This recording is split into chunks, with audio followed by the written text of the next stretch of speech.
हाय सांग मैंने तो आरआई अमीन जो आप अप्लाई करुले तार डेट पुणी एक्सटेंड हो जहाँ थी आप 15 तारिख जो था शेष तारिख ता पुणी एक्सटेंड हो 8 मार्च है तो देखो आप तौक आसवे और पॉलिसी साइड को गला इंटरव्यू आसो टे तौक आसवे आप देखिपे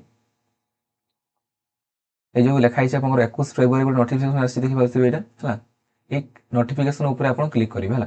देखो मुझे क्लिक करुच्ची क्लिक करा कौन आस देखो क्लिक कला आपंकर गोटे नोटिफिकेशन डाउनलोड हो देखो डाउनलोड हो गला देखिपे आप डेट लिखाई आपंकर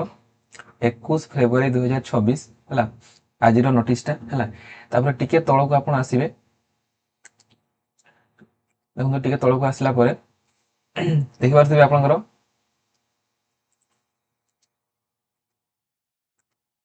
जहाँ थी आपंकर 15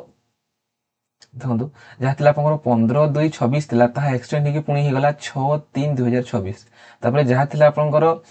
एटा रजिस्ट्रेशन अप्लाई थिला रजिस्ट्रेशन चलता जो ऑनलाइन सबमिशन थिला है माने एप्लिकेशन जो सबमिटेड डेट थिला आपन केते 22 तारिख थिला ता पुणी एक्सटेंड हो गला आपनकर 8/3 माने 8 तारिख पर्यंत आपण आराम से एबे अप्लाई करि परिबे तो जो माने भी अप्लाई करना आंती तांको पई बहुत बड़ खुशी रो अपडेट टे तो निश्चित भाबे अप्लाई कर दियंतु हैला तो बस या थिला अपडेट टे आपनको आशा करछु निश्चित भाबे वीडियो भल लागिथो जदी भल लागिथे निश्चित हम चैनल को सब्सक्राइब करथांतु आ लाइक करंतु आ नतन नना वीडियो एपरि हम चैनल माध्यम रे पाई परिबे ओके तो थैंक यू।